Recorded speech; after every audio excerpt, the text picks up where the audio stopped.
Doble ingat ang paalala ngayon ng DICT sa publiko, lalo't marami raw ang nagpapanggap na tauhan sila ng independent tower companies na nag-aalok ng kahinahinalang transaksyon. Ang modus daw ng mga ito ay bumili ng lupa kasabay ng panghihingi ng mahahalagang impormasyon.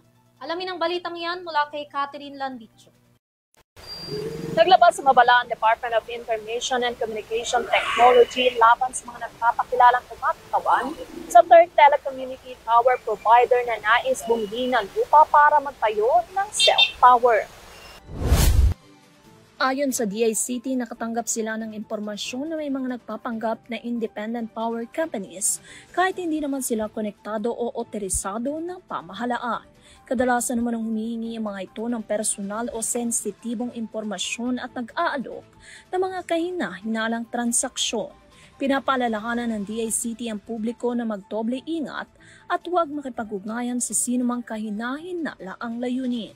Pinayuhan din itong i-check lamang ang opisyal na listahan ng rehistradong independent power companies sa kanilang website upang makatiyak sa legalidad ng kausap.